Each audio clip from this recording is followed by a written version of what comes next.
ভারতের বিভিন্ন গণমাধ্যমে বাংলাদেশ বিষয়ক বিভিন্ন রকম নেতিবাচক খবর দেখা যাচ্ছে। যেখানে বহু বিদ্রূপ আছে এবং বহু মিথ্যা তথ্য আছে।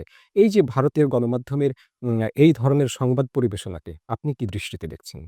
দক্ষিণ এশিয়ার রাজনীতি, জনজীবন এই সমস্ত নানান বিষয় নিয়ে আলতাফ পারভেজ নিয়মিত লেখালেখি করে থাকেন। তো যে কারণে আ আমার খুবই আগ্রহ আছে তার সাথে কথা বলার। সাম্প্রতিক সময়ে দক্ষিণ এশিয়ার রাজনীতিতে অনেক ধরনের পরিবর্তন এসেছে, অনেক উত্থান-পতন, নানান ঘটনা ঘটেছে। সেই বিষয় নিয়ে সংক্ষেপে কয়েকটা কথা বলব আলতাফ পারভেজের সাথে। আলতাফ পারভেজ ভাই, আপনাকে এই ভিডিওতে স্বাগত জানাচ্ছি। ধন্যবাদ। কেমন আছেন? জি, ভালো। আচ্ছা, আপনাকে পেয়ে বেশ ভালো লাগছে। তো বাংলাদেশে তো ইতোমধ্যে একটা গণঅভ্যুত্থান হয়েছে এবং সেটা নিয়ে আপনি কখনো কিছু লিখেছেন। আ বাংলাদেশের গণঅভ্যুত্থানের অদ্যাবধি পরপরই পাকিস্তানে একটা আন্দোলন দেখা যাচ্ছিল। পাকিস্তানের গণমানুষের মধ্যে একটা ব্যাপক রকমের আগ্রহ, আন্দোলন, রাজপথ দখল করা। তারপরে সেই আন্দোলনটা মানে আস্তে আস্তে মিলিয়ে গেল।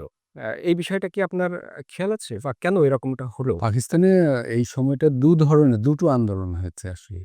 একটা হলো পাকিস্তানের কেন্দ্রে যেটা মনে করেন কেন্দ্রীয় রাজনীতিতে সেটা হলো ইমরান খানের গ্রেপ্তারের বিরুদ্ধে ইমরান খানের দলকে নির্বাচনে জোর করে হারানোর কারণে। এটা হলো একটা আন্দোলন। আরেকটা হলো প্রান্তে বেলুচিস্তানে জি। বালুচরা স্বাধিকারের জন্য স্বায়ত্তশাসনের জন্য আন্দোলন করছে। সেইটাও হচ্ছে। বেলুচদের এটা আন্তর্জাতিক সংবাদ মাধ্যমে কম আসে। বুঝছো? কেন্দ্রীয় রাজনীতি যেটা ইমরান খান বা পিটিআই এর জন্য হচ্ছে, সেটা বেশি আসে। এখনো সেটা হচ্ছে। ইমরান খান তো এখনো কারাগারে আছে। মূল সংকটটা হলো ইমরানের দল পিটিআইকে গত নির্বাচনে বিপুল ভোটে ওরা জেতার পরেও জোর করে ওদেরকে হারানো হয়েছে। আচ্ছা। এবং ওদের মধ্যে যারা বিজয়ী হয়েছে তাদেরও পার্লামেন্টে ঠিকভাবে বসতে দেওয়া হচ্ছে না। এইটাই হলো পাকিস্তানের রাজনীতির একটা বড় এখানে কি কোনো সামরিক প্রভাব আছে? পাকিস্তান প্রচণ্ড যেহেতু রকমের আছে। পাকিস্তানের ওই বেলুচিস্তানের আন্দোলনও বেলুচিস্তানেও সামরিক বাহিনীর প্রভাব কাজ করছে। অনেক বেলুচ গুম হয়ে যাচ্ছে। তাদের রাজনৈতিক সংগ্রামের এটা একটা বড় দাবি, গুম বিরোধিতা। হুম। আর হলো পিটিআই এর আন্দোলনে পিটিআই মূলত বলছে যে পাকিস্তানের রাজনীতিতে রাজনৈতিক সামরিক হস্তক্ষেপের কারণেই ওরা ইমরান খানকে জেলে থাকতে হচ্ছে। আচ্ছা। ঠিক আছে। আরেকটা আ প্রশ্নে যাই। আমাদের পার্শ্ববর্তী দেশ মিয়ানমার। আ এটা নিয়েও আপনি অনেকবার খুবই মানে বিশ্লেষণমূলক কলাম লিখেছেন, বইও লিখেছেন। তো আমরা আ দেখছিলাম যে ২৩ সালের শেষ দিকে অক্টোবরে সম্ভবত ওরা আ ২৭-১০ বা ১০-২৭ এরকম নামে একটা মুভমেন্ট শুরু করেছিল। এবং তারা খুব শিগগিরই এবং দেখছিলাম যে আরাকান আর্মি এবং আ মিয়ানমারের বিভিন্ন গোয়েন্দা আ সরি গেরিলা বাহিনীগুলো ব্যাপক রকম জান্তার বিরুদ্ধে ছিল, মানে আন্দোলনে সক্রিয় ছিল এবং মনে হচ্ছিল যে না তারা মের আগেই স্বাধীন করবে রাষ্ট্রটাকে। তো এই অবস্থায় তাদেরকে দেখা গেল যে আ এই আন্দোলনও স্তিমিত হয়ে গেল। আরাকান আর্মি স্তিমিত হয়ে গেল। না তো এটা এরকম স্থির সেখানে বলতে পারি না। প্রথমত ব বর্মায় তো আসলে একটা গণতন্ত্রের জন্য সংগ্রাম চলছে। এটা হলো কেন্দ্রীয় বর্মায় বা বার্মা জুড়ে। সেই আন্দোলনটা সশস্ত্র। জি। এর বাইরেও বার্মায় প্রত্যেকটা প্রভিন্স, প্রত্যেকটা প্রদেশ জুড়ে আরেক ধরনের জাতিগত সংগ্রাম চলছে। সেটাও সশস্ত্র। তো বার্মায় সশস্ত্র সংগ্রামের ২ টো দিক আছে। আচ্ছা। তো কেন্দ্রীয় বর্মায় গণতন্ত্রের জন্য যেটা মূলত ছড়িয়ে পড়েছে পুরো বর্মাতেই, সেটা চলছে। আর আরাকান আর্মি যেটা বার্মার সেনাবাহিনীর বিরুদ্ধে আরাকানের স্বাধিকারের জন্য লড়ছে, সেটা অনেক উন্নত অবস্থায় বা অনেক অগ্রসর অবস্থায় রয়েছে। আরাকানের ৭০ বা ৮০ ভাগ জায়গা আরাকান আর্মির দখলে আছে। মুশকিল হয়েছে বাংলাদেশের গণঅভ্যুত্থানের পর বর্মায় মৃদু একটা পরিবর্তন ঘটেছে গেরিলা যুদ্ধে বা সশস্ত্র রাজনীতিতে। সেটা হলো বর্মার প্রতিবেশী চীন আরো বেশি সজোরে বর্মার ভিতরে প্রভাব বিস্তারের জন্য সক্রিয় হয়েছে। আচ্ছা, অর্থাৎ এটা বাংলাদেশের জুলাই-অগাস্ট গণঅভ্যুত্থানের পরের ঘটনা। আচ্ছা। তো বার্মার সামরিক জান্তার তো আন্তর্জাতিক প্রধান মিত্র হলো চীনের সেনাবাহিনী বা চীনের হুম, সরকার। বাংলাদেশের গণঅভ্যুত্থানের পর চীনের সরকার বর্মার সামরিক জান্তার প্রতি সহযোগিতা বা সংহতি আরো বাড়িয়ে দিয়েছে। তো এটা গেরিলা যুদ্ধের জন্য বা গেরিলাদের জন্য একটা তো সংকট, নতুন চ্যালেঞ্জ। নতুন চ্যালেঞ্জ। ফলে তারা একটু তাদের অগ্রগতি স্থিমিত। আপনি যেটা বললেন অক্টোবরে, ২৭শে অক্টোবর যে অগ্রগতি শুরু হয়েছিল, সেটা এখন আগের চেয়ে একটু স্থিমিত। কিন্তু গেরিলা যুদ্ধ আছে, গণতন্ত্রের সংগ্রাম আছে এবং আরাকানে সেটা ভালোভাবেই আছে।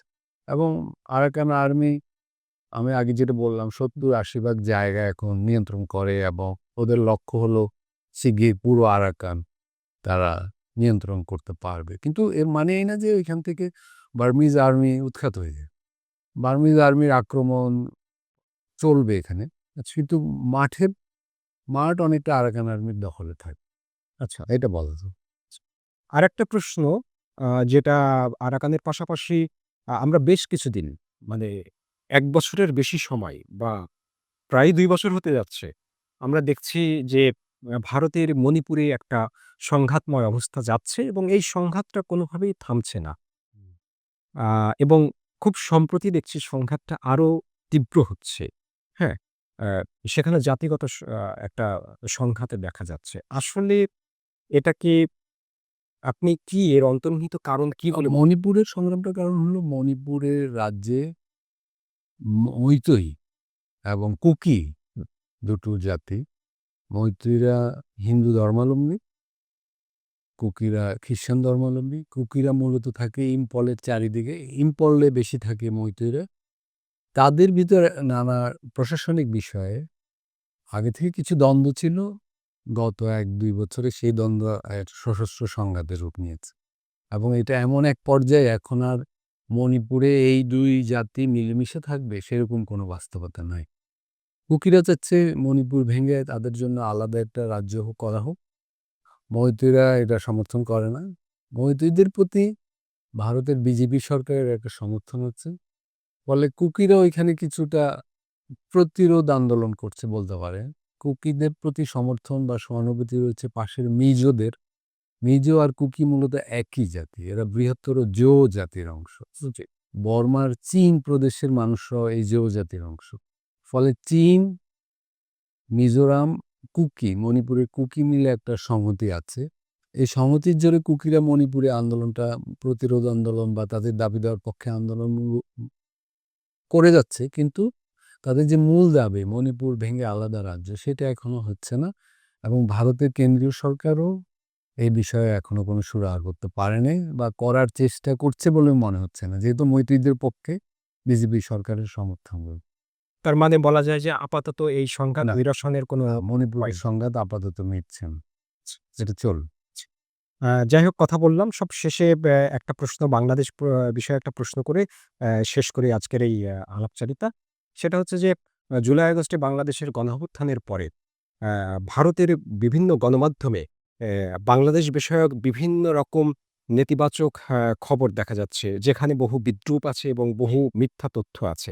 এই যে ভারতীয় গণমাধ্যমের এই ধরনের সংবাদ পরিবেশনাকে আপনি কি দৃষ্টিতে দেখছেন? এটা এখন তো বোধহয় কিছুটা কমেছে। আসলে বাংলাদেশের যে গণঅভ্যুত্থান হয়, এটা তো বাংলাদেশের রাজনীতির অভ্যন্তরীণ। এটা বাংলাদেশের নিজস্ব ঘটনা এবং এটা ভারতের তো হস্তক্ষেপ করার বা বিরূপ মন্তব্যের কোনো জায়গা নেই। ভারত মতামত দিতে পারে। কিন্তু আমরা দেখেছি যে ভারতের মিডিয়ায় অনেক ভুল তথ্য, বিকৃত তথ্য এগুলা বেরিয়েছে। আমার মনে হয় সময় যত যাবে ভারতের সাংবাদিকরা, গণমাধ্যম বুঝতে পারবে যে বাংলাদেশের অভ্যন্তরে কি হচ্ছে। সম্প্রতি তো আমি দেখলাম ভারত থেকে অনেক সাংবাদিক এসেছে। আমার ধারণা তারা যে প্রকৃত তথ্য তুলে ধরবে। কিন্তু ভারতের সকলেরই সরকারি বেসরকারি পর্যায়ে একটা জিনিস বোঝা দরকার যে বাংলাদেশের অভ্যন্তরীণ পরিস্থিতিতে তাদের মতামত দিতে পারে তারা, কিন্তু তাদের ভুল তথ্য পরিবেশন করলে বাংলাদেশ ভারত সম্পর্কটাই ক্ষতিগ্রস্ত। ধন্যবাদ। ধন্যবাদ।